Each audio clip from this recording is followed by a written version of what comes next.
these two characters, Jack and Ryan, they're clearly searching for something, not necessarily each other, but when they meet each other, they find what was missing, what they needed from the other person. Can you guys talk a little bit about that relationship?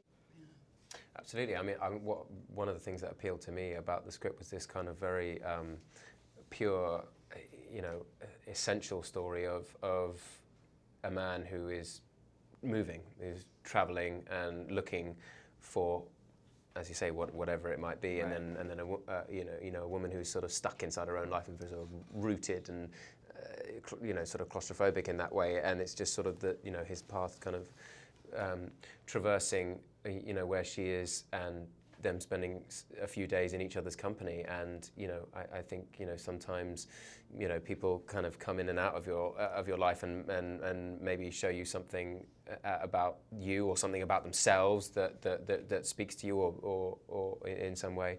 And there was a simplicity to that which I thought was quite a sort of interesting and honest element in terms of storytelling. It wasn't cliched in some way to me, which was what was kind of appealing about it, I think. And she does give him what he needs, and at the same time find something that she was missing in her life. Right, and I think it's just, that's what for me this story was so beautiful, because in the best circumstances in life, the people around you or the people you come across are the people who are going to bring the best out of you, and vice versa.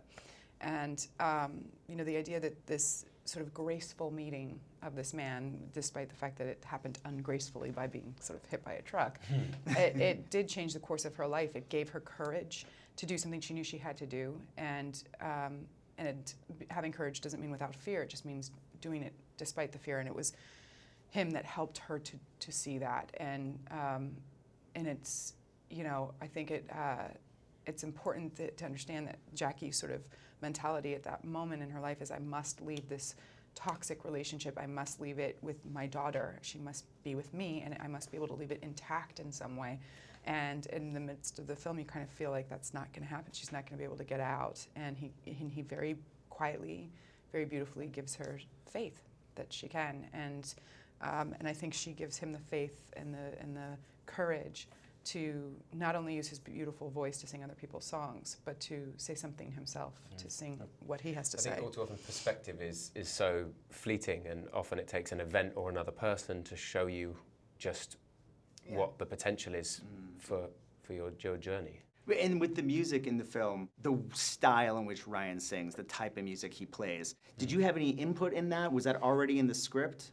The songs, I think, Amy, a man who directed and wrote the film, had a very specific idea of what she wanted musically, and they picked out the songs, and we had a lot of help. And some of the songs were written actually by a street musician who was hanging out with us a lot of the time, called Nick Hands. In terms of the style, I was listening back to a lot of the 20s and 30s recordings of some of these songs. Great, lots of different types of style. I wanted it to sound a little bit more kind of bluesy and folksy rather than countryness. That's my sort of personal taste. But yeah, we sort of found a voice for the character. It's not sort of how I would naturally sing it necessarily, but I really enjoyed that element of it hugely. Well, congratulations. It was great talking to both of you guys. Thank you so much. Thanks for being here.